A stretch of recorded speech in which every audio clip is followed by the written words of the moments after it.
teman-teman Moe Fishing Trip, selamat pagi. Kita ketemu lagi dengan channel YouTube Moe Fishing Trip. Hari ini saya mau casting lagi di Aceh Jaya. Ini lokasi mancingnya di Teluk Gumpang. Kita mau casting di Sanombak. Oke ya teman-teman ya, ikuti keseruannya. Keep watching.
Teman-teman, kita hampir sampai nih di titik spot berapa nih?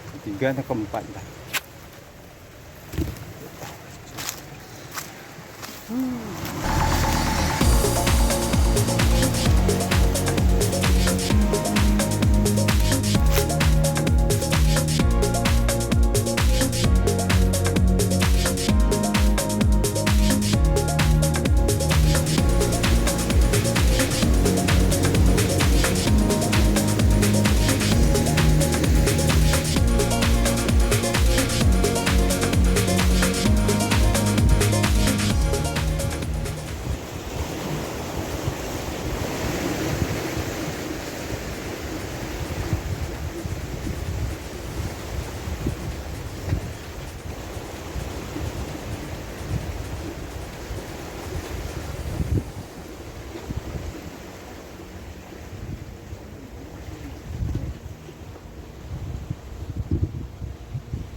Tapi pakai mino. Apa nih? Ini kapunya. Tepat. Wow.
Gurita.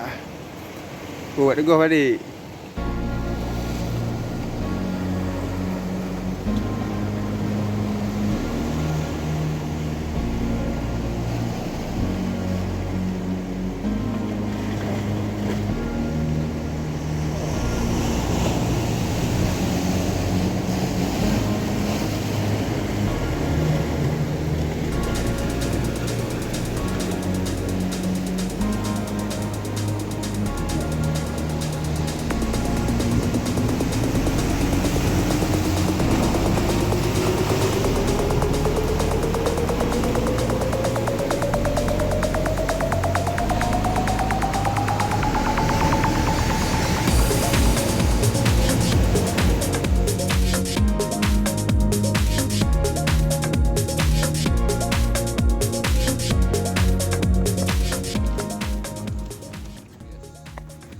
Gurita hasil tangkapan Bang Adik malam ni, hasil buruan dia malam ni. Kita buat mie apa nih, mie soto lah, mie soto pakai gurita.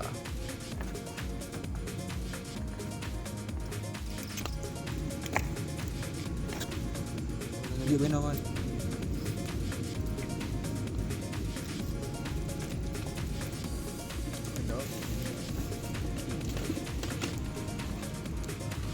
Sendok kali datang tak tabur.